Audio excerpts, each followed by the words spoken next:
Many engineering designs have been inspired by the natural world around us. Architects, designers and engineers have started to look to nature with a design challenge and learn from how adaptation has optimized physical features of certain species. As a researcher in this field suggests, learning about the natural world is one thing. Learning from the natural world is the profound switch.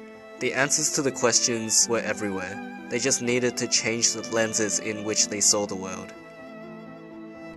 As humans, we can learn to adapt and apply how these animals have evolved and meet our own future needs. You may be asking, what have we learned from nature that's in our everyday lives?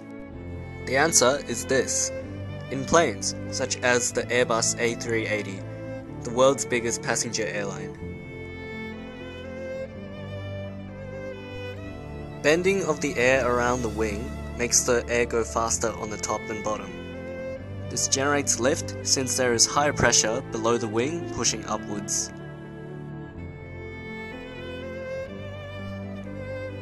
Now the main problem was in the wingtip, where a vortex was present, rather than a clean, steady flow.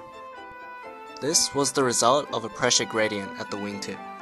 The vortex means the wingtip doesn't provide any lift, and the world's biggest wings on the A380 have resulted in huge vortices at the wingtips.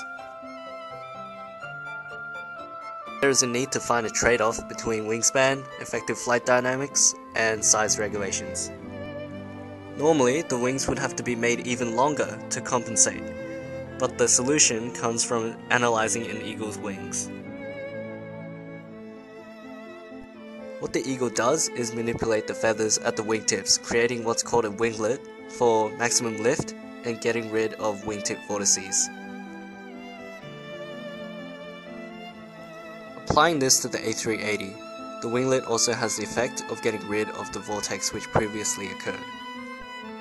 And this technology has its origins from birds. This is just one of the concepts nature has given us. What else does the future hold? Researchers are now studying an insect, which can draw water out of fog and air. I'll leave it to you to think about what this technology could do for society. Additionally, in a swarm of locusts, there can be as many as 80 million locusts, but no collisions between any of them. A study has found that this is due to a large neuron resulting in a collision avoidance circuitry. Now imagine harnessing this technology into cars and avoiding millions of crashes.